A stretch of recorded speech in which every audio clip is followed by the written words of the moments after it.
A los 18 años, Jaraguá era un hombre rebosante de juventud, alto, moreno, de ojos negros, soñadores como los de su madre, despidiendo luces de voluntad, el cuerpo bien conformado, los cabellos negros y ondulados, la frente amplia, propia a los grandes pensamientos, boca de labios gruesos y apretados con firmeza. De todo él se desprendían hálidos de nobleza y de valentía. Era un genuino ejemplar del cruce de dos razas, opuestas en lo físico, pero armónicas en el valor y en el sentimiento. Romántico por excelencia, se empapó con las rimas de los campos y las músicas de la naturaleza. Este mismo romanticismo le formó una capacidad especial y extraordinaria de compositor de cantares. Pronto fue un coplero sentimental y un guitarrista consumado. Él mismo improvisaba sus coplas, que correspondían siempre al estado de su espíritu. Ya estuviera triste o alegre, el timbre sonoro y varonil en su voz daba vida a las palabras del coplero extraño y a las de las suyas propias. Emocional como su madre y valeroso cual su padre, estaba siempre al lado del débil y contra el despotismo en cualquiera de sus formas. Le repugnaba la injusticia y a menudo se entrometía en asuntos ajenos para dirimir querellas, y su fallo fue siempre admirado por su ecuanimidad. Se encantaba con ayudar, sentía gusto en dar, el dinero jamás se calentaba en sus bolsillos, todo era para su madre y si alguien necesitaba socorro, inmediatamente destinaba una parte para ese fin. Sus miembros para el trabajo eran incansables, se movían como atormentados por corrientes eléctricas. Tenía toda la agilidad de un gato montés y la astucia de un zorro viejo. Era ameno en su lenguaje, hasta llegar a ser elocuente, y sabía muchas cosas que nadie averiguó dónde y cómo las había aprendido. Su oficio de campero lo dominaba a las mil maravillas. Montaba a caballo de distintas maneras, como se le pidiera o como a él se le antojara. Acostado, de pie, con la cara vuelta hacia atrás, lazaba con gran pericia e impecablemente un toro cimarrón en carrera abierta. Sabía trincar sin un pataleo los novillos chúcaros para estamparles el hierro candente en la marca de las nalgas o para curarles una gusanera. Su agilidad de saltimbanqui le permitió hacer todas las acrobacias imaginables. Tenía buen gusto para acicalarse y vestirse, y lo hacía siempre varonilmente, sin remilgos mujeriles. Para las faenas del campo vestía su calzón de montar y calzaba polainas lustrosas de cuero, zapatos de baqueta de una sola pieza, con gruesas suelas, para resistir la aspericidad del cascajo y de la arena. Y para las labores del mar, que eran más de su gusto, usaba camisa de seda de color y pantalón caqui. Como signo distintivo, el pañuelo a colores anudado con gracia a la garganta. Formaba parte, por decir así, de su persona, y una colección de nudos para darle mejor forma al corbatín abombachado que formaba el pañuelo. Finalmente, el revólver Colt o la escuadra, colgando eternamente del cinturón cubierto casi totalmente de cartuchos, y el machete colín o sanpedrano enfundado en la vaina de empenachado talín y de punta llena de barbiquejos, completaban su elegante indumentaria. Esta le daba su aspecto de reposada soberbia y de atrevida audacia. Tenía así los aires de un conquistador y de un conductor de multitudes. En su vida, siempre jovial y camorrera, había sin embargo una sombra, la mujer. Con su inteligencia naturalmente despejada, se dio cuenta cabal de los sufrimientos de su madre, de sus fatigas, de sus penas hondas, que destruyeron prematuramente su belleza de pura cepa criolla. Él mismo se sabía hijo sin padre, acaso del azar o de un aletazo de ilusión. Su madre jamás le dijo nada respecto a su nacimiento, ni él quiso preguntarla para no lastimar la herida, que aún estaba viva quizá, y esa ignorancia en que vivía en cuanto a su origen lo hacía pasar noches enteras cavilando. Muchas veces imaginó que su padre vivía y que era un monstruo de crueldad a quien había que exterminar, puesto que había hecho sufrir tanto a su madre. Se decía, debía de ser un salvaje desalmado, y el corazón se le ensanchaba de odio hacia él, y se calificaba de cobarde por no haber salido en su busca. para escupirle a la cara su vergüenza, enseñarle cómo un hijo noble sabe vengar los ultrajes inferidos a su madre y castigar a su padre perverso. Otras veces pensaba que otro hombre se la había arrebatado a la madre y que ésta le ocultaba todo por temor a que intentara buscar al criminal y vengarse. Entonces su cólera se hacía trágica, apretaba los dientes con rabia y sentía ímpetus de lanzarse sobre la madre para sacarle a las fuerzas la verdad. Siempre la vio melancólica, la mirada perdida en los horizontes lejanos, persiguiendo una sombra fugitiva. Él adivinaba su dolor y la compadecía desde lo más hondo de su alma. De esa compasión que experimentó desde que empezó a tener uso de razón, nació para él un extraño sentimiento de piedad hacia toda mujer, fuera madre o hija, honrada o perversa. Él la consideró siempre sagrada, algo así como un altar donde solo podría entrar con la frente caída y los brazos juntos, sin preguntar quién era, sin intentar comprenderla, porque para él la mujer era un ser incomprensible, tan pronto claro como oscuro, tan luego rebosante de bondad como tormentosa y cruel, ya dulce, ya amarga, unas veces luz y otras sombra. A nadie comunicó de estos sentimientos, se contentó con darle vueltas y revueltas en su cerebro, en confuso atropellamiento de ideas que solo tenían un resultado práctico, reafirmarlo más, si cabía, en su creencia de respeto y admiración hacia el otro sexo. Como consecuencia de todo ello, hubiera dado su vida antes que permitir que en su presencia se maltratara a una mujer. No se enamoró prematuramente, como sucede a la mayor parte de los hombres en los primeros años de loca pubertad. Solo para distraerse en las duras tareas del día, aceptaba invitaciones de sus compañeros para asistir a alguna serenata en el valle o a cantar en alguna hacienda vecina, y entonces las coplas se deslizaban alborozadas de su garganta, retozantes y rientes o tristes como un lamento, y eran entonces pingajos de color lanzados al viento por el ramalazo del destino. La vida trabajosa, los momentos de lucha, amores desdeñados, tragedias escondidas, expresados en estrofas, se iban derramando como gotas de hiel en la seda negra de la noche. Era admirable para interpretar en versos aprendidos nadie sabe dónde, o improvisados por él mismo, los distintos estados en que puede encontrarse el espíritu, jubiloso, pleno de felicidad o doliente y desesperado por la duda. Ponía en cada letra una queja y en cada sílaba un dardo. Cuando cantaba, el silencio se hacía inmediatamente a su alrededor, todos se acercaban rodeándolo y seguían maquinalmente el movimiento nervioso de los dedos sobre el puente de las cuerdas. Se oía claro el atropellado respirar de los hombres. Algún abrazo cansado se pasaba lentamente sobre alguna frente marchita, y más de un suspiro se cobijó friolento en el aire tibio que regalaba el mar. Y así, Jaraguá ponía en sus labios la voz de la tierra y la miel de las flores costeñas.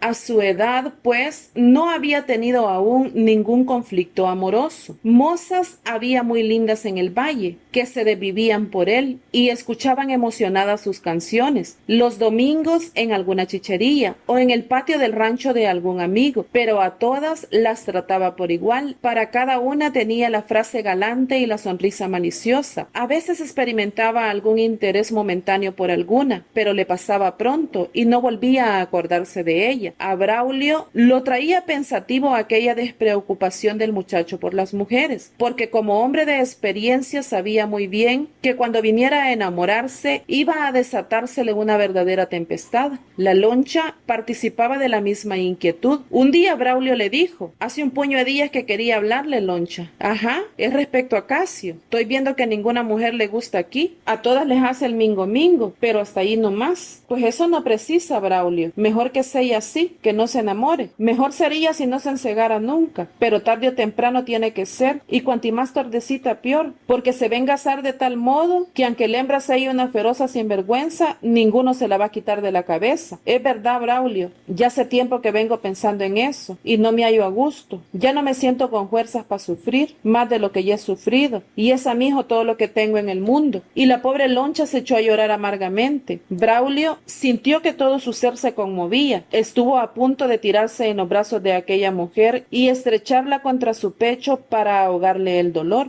y la verdad que tanto tiempo había callado la sintió prendida en la garganta, metérsele en los dientes y salir luego a los labios. La firmeza que siempre había tenido para ocultar su amor a la Loncha se vino a tierra. Antes tuvo miedo de decírselo, por temor de que ella se indignara y concluyera entre ellos la amistad, pero esta vez se decidió a jugar el todo por el todo. Además, aunque hubiera querido no hacerlo, no habría podido. Una fuerza interna lo impulsaba a ello, y fue imposible resistir. Así que, muy suavemente dijo a la Loncha: no es verdad que solo a él tengas en el mundo, Loncha. Yo también estoy aquí, y en de que veniste, te me prendiste en el merito corazón, y después Casio. Te he servido hasta ahorita como un amigo, y nunca te hubiera dicho nada, si no hubiera sido por no sé qué diablo que se me ha metido en la pensadora. Ahora ya lo dije, no hay remedio. Sé que la amistad entre los dos se acabó, pero aunque sea ella me permitirá venir a ver al Casio de vez en cuando. Y el noble Braulio bajó la cabeza, avergonzado y pesaroso. La Loncha se había quitado las manos de la cara y las lágrimas se le quedaron inmóviles sobre las mejillas. Abrió enormemente los ojos asombrados, no por lo que decía Braulio, que demasiado bien lo sabía ya, sino por la alegría inmensa e inesperada que sintió ella en su alma al oír aquellas palabras. Extrañó tanto aquellos sentimientos que en tales instantes experimentaba que no halló por el momento qué contestar. Al fin dijo: ¿por qué se va a terminar nuestra amistad, Braulio? Suponencia mía, por las brutalidades que te he dicho. Pues esa no es ofensa, Braulio. Este levantó rápidamente la abatida cabeza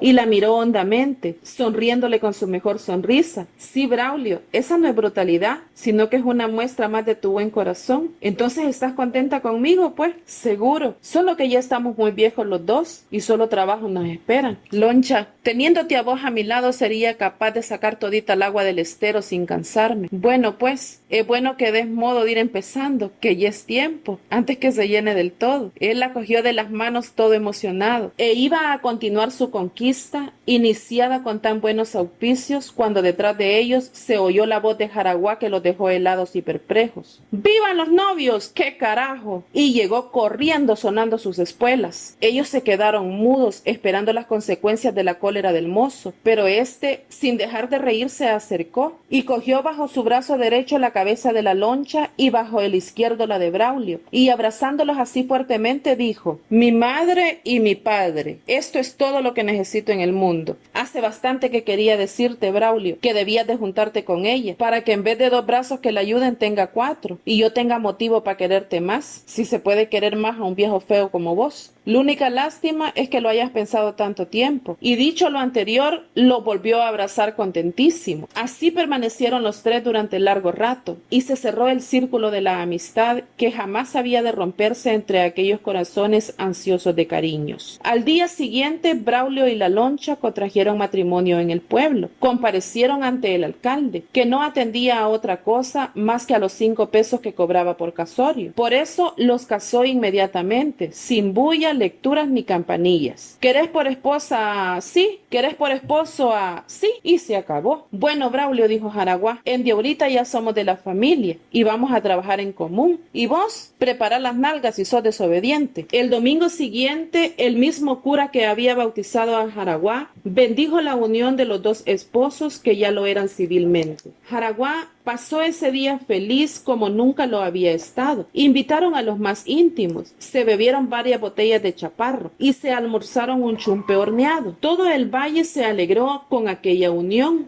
Las comadres hablaron e hicieron lo que les dio su real gana. Cantó Jaraguá sus mejores canciones y todos gozaron de sana alegría y de sincero contento. La Loncha se admiraba de sí misma porque jamás se imaginó experimentar emoción tanta por los acontecimientos que se habían desarrollado con Braulio, ni jamás pensó en que terminaría por casarse con él. Cierto que no era amor lo que sentía, sino gratitud inmensa hacia aquel hombre, toda abnegación, pero saber que ya tenía un compañero para toda la vida la llenó de íntima satisfacción. La aprobación que Jaraguá dio a todo aquello, y no solo la aprobación, sino que hasta estímulo y deseo de que se realizara, la impulsó más decididamente a hacerlo. Después de todo, Braulio había sido un padre para el muchacho desde que éste vino al mundo. ¿Por qué no legalizar esa paternidad fraternidad que ya estaba constituida en el terreno moral. Además, nada de malo había en ello. La Adelaida, si hubiera vivido, también habría aprobado la decisión. Estaba, pues, plenamente tranquila y se consideraba dichosa en toda la expresión de la palabra, porque tenía satisfecho a su hijo y al mismo tiempo demostraba su gratitud al hombre que tantas finezas había tenido con ella. Iniciaba así la tercera etapa de su existencia. Después del casamiento de Braulio con Aloncha, Jaraguá empezó a pensar más seriamente en la vida. Trató de conseguir un empleo permanente que le permitiera ahorrar algo para precaverse de los malos tiempos. Hasta ahora había ganado el dinero con suma facilidad, pero también con igual facilidad había salido de su bolsillo, muchas veces con fines benéficos, pero de todas maneras constituía una privación, y así como lo pensó, así lo hizo. No se dio tregua ni reposo, indagando por aquí, preguntando por allá, con el objeto de conseguir una colocación seria y duradera, por supuesto dentro de su oficio de campero, que era a lo único que podía aspirar, dada su incipiente cultura, en materia de letras o en cualquier otro oficio, pero dispuesto siempre a hacerle frente a todo, como quiera que se presentara, para lo que contaba con su arrojo y con el admirable sentido común de que la naturaleza lo había dotado ampliamente. Por fin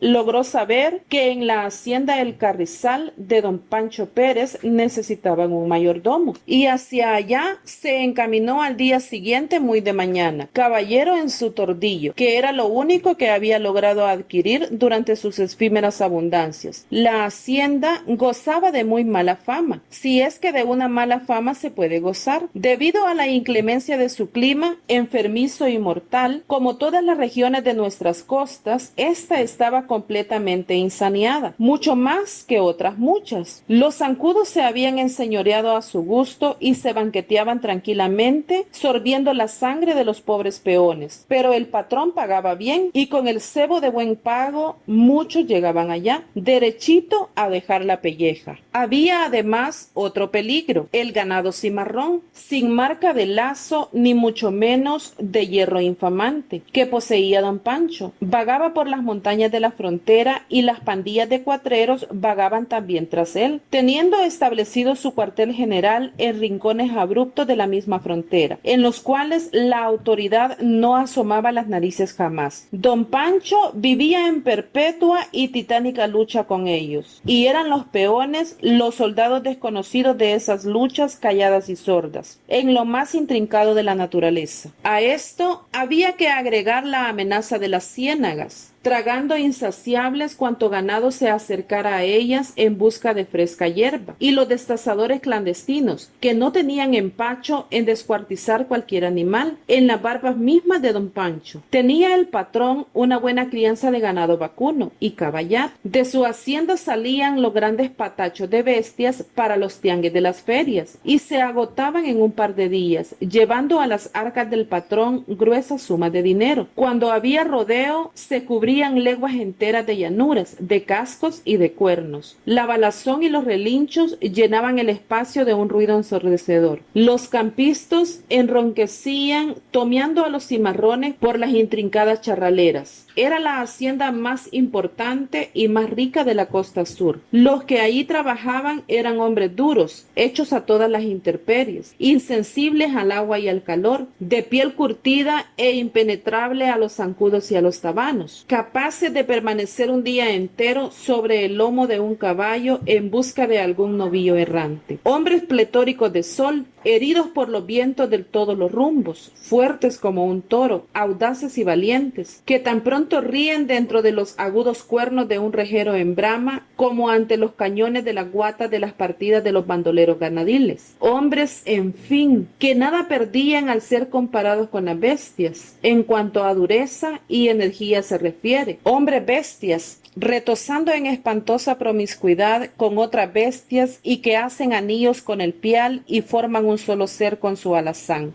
Hacia allí caminaba Jaraguá meditamundo, su tordillo no acostumbrado a andar por aquellos cascajales, se gafió ligero y marchaba muy despacio, medio asentando en el suelo la pata trasera lastimada. Cuanto más avanzaba, más se daba cuenta de la agresividad de la región. Pantanales de lodo nauseabundo hacían dar grandes rodeos al caminar para evitarlos. Se olía como una música lejana, el monótono ronroneo de los moscardones verdes, que cantando se empachaban de inmundicia. Grandes parvas de mariposas ensuciaban la seda blanca de sus alas, revoloteando sobre los charcos. Como eran los últimos meses del invierno, a cada paso se topaba con lagos de aguas estancadas, que la tierra arenosa y empanzurrada no había podido sorber aún. Una mancha de tabanos que se le prendió en las nalgas al tordillo lo hizo olvidar su renquera y arrancar a galope tendido para liberarse de las punzadas agudas y de las chupetadas de sangre. No se podía caminar un momento sin el cigarro en los labios, porque al extinguirse el humo, los zancudos principiaban a silbar en los oídos su música incisiva y los mosquitos a hacer trizas la piel. Jaraguá admiraba entusiasmado aquel ambiente salvaje. Aquella tierra se defendía brutalmente del ataque de los hombres. A cada trecho había un enemigo o una fortaleza, y extendiendo la vista hacia las planicies interminables, el pasto rebosante de verdura atraía como un imán gigantesco acariciado por la brisa, se cimbriaba como un cuerpo de mujer. A su alrededor los cercos de metal enseñaban sus tallos erizados de púas innúmeras, tan agudas como un alfiler. Jaraguá, juntando el dedo mayor con el pulgar, produjo un sonido, característico del costeño cuando se asombra de algo que ve o se le ocurre, y exclamó: «Caray, qué tierra más pijona. Aquí se necesita tenerlos bien redondos para poder vivir. Me cuadra esto. Aquí se va a ver si el amigo Jaraguá es gallito o no», y se frotó las manos alborozado. «Anda, tordillo, Pascuato, o te rompo un hijar con la espuela. En esta tierra hay donde hacer plata hasta para sentarse sobre ella». Hacia el mediodía, después de 5 largas horas de camino, Jaraguá divisó una casona chata, que juzgó inmediatamente sería la de El Carrizal. No dejó de experimentar cierta emoción. Hasta la fecha no había alternado con la clase de hombres con los que ahí se iba a encontrar. No se había ocupado de nada serio y permanente en que trabajar. A lo más, amansar algún alazán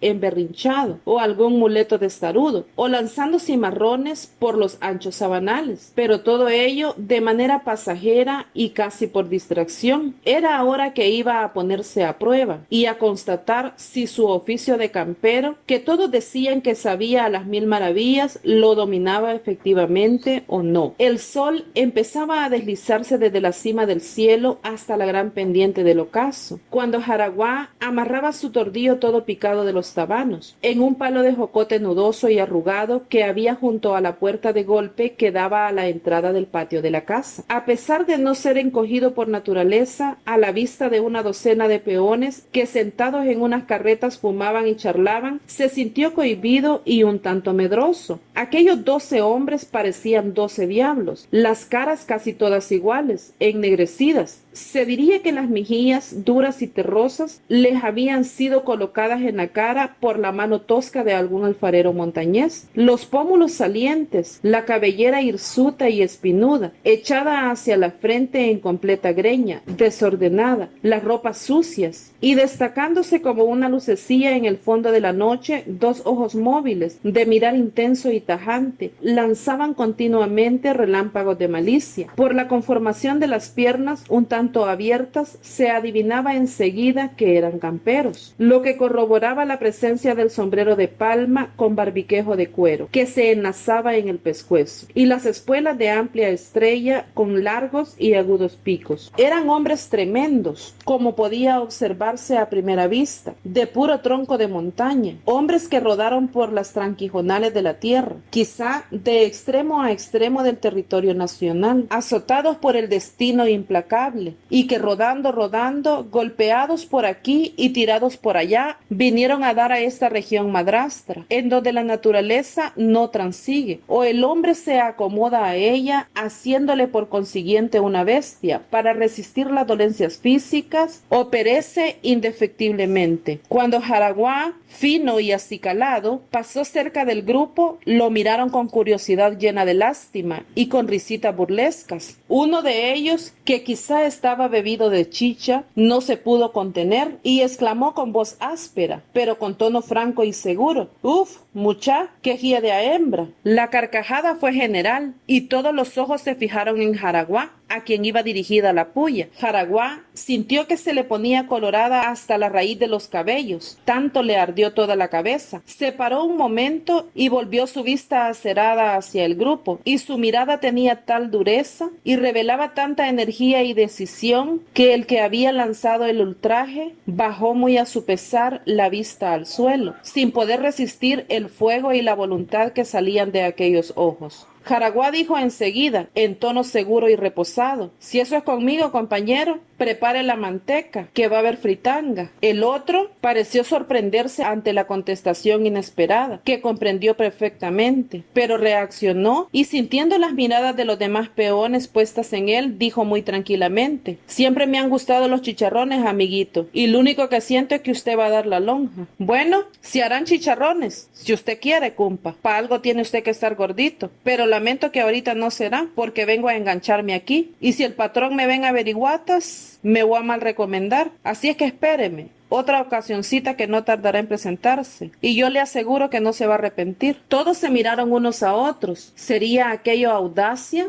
fanfarronería o valentía de verdad? Parecieron indecisos, máxime que el que había hecho la chunga era el más temido entre la peonada, por su fuerza descomunal y su destreza en manejar el revólver y el machete. Primera vez que se sentía molesto el hombre. Aquel mocetón fornido, se decía, podría resultar muy peligroso. No lo conocían y por consiguiente nadie podía asegurar ni suponer nada. Uno de los campistas dijo, después de pasar la sorpresa general: «Ya ha habido, Sonto, al fin halló su tata. Lo malo es que el hijo está más viejo que el tata. No adelanté su ponencia, chato, que todavía no se le ha visto la pintada al tigre. En demás, estoy experimentando unas ganas de apiarle la golilla a ese, que voy a salir lueguito del compromiso». Se levantaron, dejando en el suelo multitud de escupidas negras, saturadas de tabaco, y en el ambiente un aire enrarecido a fuerza de oler a chenca y a sudor. Don Pancho, el patrón, estaba muellemente sentado en una hamaca de lona. Vio llegar al mocito, y como éste solo dijera buenas tardes, sin entrar al corredor, le dijo malhumorado: «Vaya despachándose, amiguito, que tengo un poco de sueño. ¿Qué vientos lo han traído por estos lugares?». Jaraguá cobró ánimos, y procurando usar su mejor lenguaje, contestó: «Pues usted verá, patrón, los deseos de aprender y la fama que anda por ahí, de que esta es la hacienda más importante de toditita la costa. Me han decidido a venir a solicitarle trabajo». «¿Vos? ¿Tan muchachito querés trabajar aquí? Pues eso sí que está re lindo, entre todas las linduras». Y a continuación el viejo lanzó una carcajada tan escandalosa que hasta los perros ladraron y las gallinas volaron cacaraqueando. Jaraguá no se inmutó y dijo con firmeza y energía: «¿Por qué se ríe, patrón? Cada uno se considera capaz de hacer lo que ha aprendido. Me habían dicho que usted era un hombre justo, muy cabal y serio, y ahorita estoy viendo que me engañaron». Se puso serio como por encanto.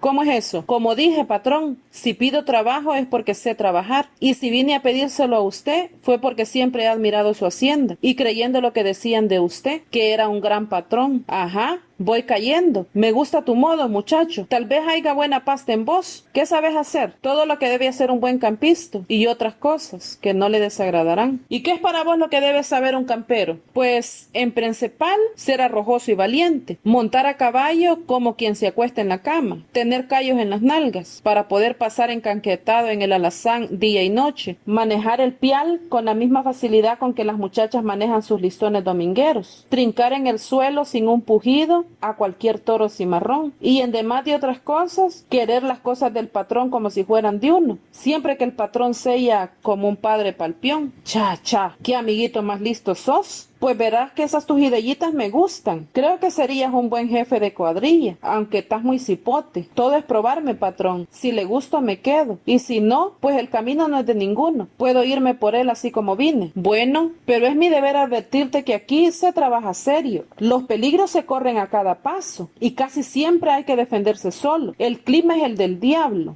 Hay que luchar con las gentes, con los zancudos, con las ciénagas, con los animales, en fin, con toda la naturaleza. Cuando se pierde el ganado, tienen que ir a buscarlo a donde lo encuentren, así sea en el merito infierno o en el fin del mundo. ¿Sabes leer y escribir? Sí, patrón, sé leer y escribir y manejo regular las 4 reglas. Pues esa es una gran ventaja para que más adelante puedas ascender. De entonces me quedo, patrón. Sí.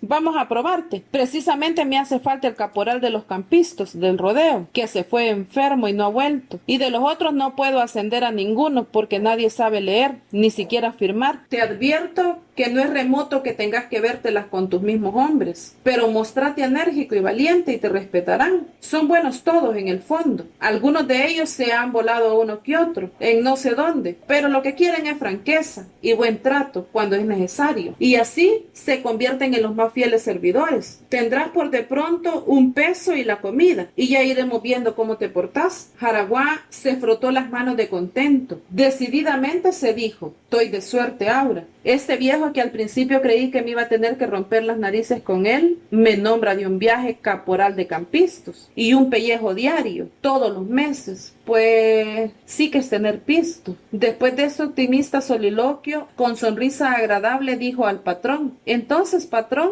me desguindo ahorita para mi rancho, a traer mis chunches y a avisarle a mi mamá que me voy a quedar aquí y mañana regreso para ir de 15 en 15. Vaya pues. Si querés algo adelantado, te puedo dar la mitad. Me haría un gran servicio, patrón, para dejarle algo a mi madrecita. Bueno. Y a todo esto no te he preguntado cómo te llamas. Y perdona que no lo haya hecho antes, pero es que a mí, de los hombres, el nombre es lo que menos me interesa. Llámese Pedro o Francisco, a mí me es igual. La obra es lo que me apura. Y solo preciso el nombre para distinguirlo de los demás. Mi nombre de bautizo es Nicasio, pero todos me conocen por Jaraguá. Para usted, patrón, que no le interesan los nombres, Nicasio Jaraguá. ¿Qué nombrecito más raro ese? Parece puro nombre indio. Así es, patrón, por eso me gusta. Bueno, pues, don Jaraguá, hasta mañana. Y no vayan a catarse por ahí, que por de pronto ya tiene nombre. No ponga cuidado, patrón. Montado en su tordillo que iba pellizcando briznas a uno y otro lado del camino, Jaraguá tomó el que conducía a su rancho. Bastante entrada la noche llegó. La loncha y Braulio se encontraban inquietos por la tardanza. Al verlo desmontar, fueron corriendo a encontrarlo. Puso una excusa cualquiera ante las preguntas de ambos porque no quería que la madre se diera cuenta aún a dónde iba a trabajar. Quería hablar antes con Braulio para ponerse de acuerdo, con el objeto de decirle a la loncha que el lugar era ideal y que iba a pasar allí él muy contento y alegre y que vendría a verla todos los sábados. A la mañana siguiente se levantó muy temprano y habló con Braulio.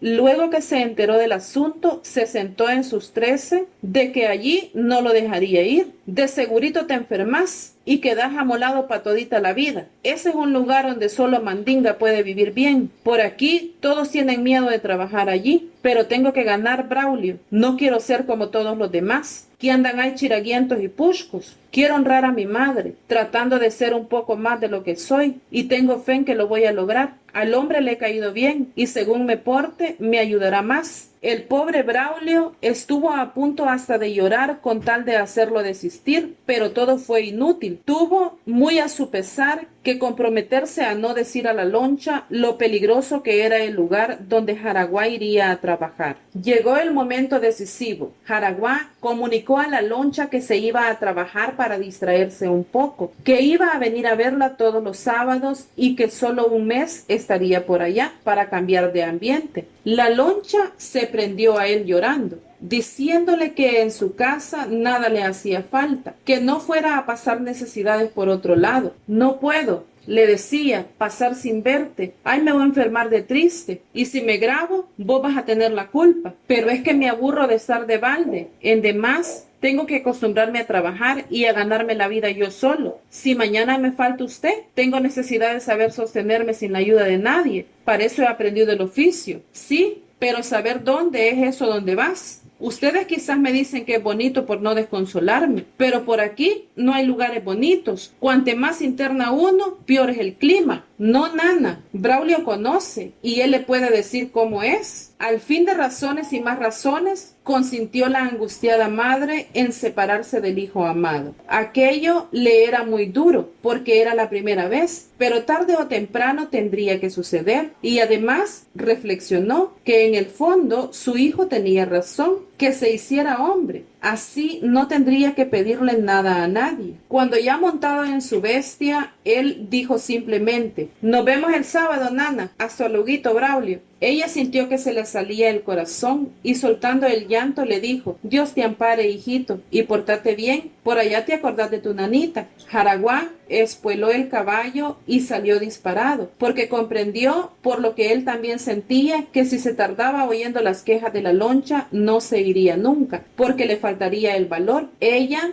al desaparecer en un recodo del camino, le agitó aún el pañuelo en señal de despedida. Braulio se quedó mudo de tristeza y de arrepentimiento. No había de haberse dejado convencer por el muchacho. La responsabilidad que se echaba a la espalda de callar lo que debía haber dicho era enorme. Lo único que lo consolaba era que aquel hijo privilegiado saldría bien donde quiera que se metiera y en cualquier tarea que emprendiera. Tenía tanto coraje y decisión tanta que la mala suerte nada podría contra él. Por su parte, Jaraguá iba con el corazón alborozado. Su espíritu aventurero se encontraba en su medio al acometer el trabajo en la hacienda endiablada, donde mandaba un hombre raro, y servían peones con trazas de presidiarios, y había bestias salvajes que jamás conocieron persona, caballos veloces como el viento, charcos nauseabundos, pastos que cubrían a un hombre en su cabalgadura y zarzas capaces de detener a un toro en vara ajustada. Cuando llegó a la casona, don Pancho estaba como siempre, encasquetado en su hamaca, con una gran magalla metida entre los dientes.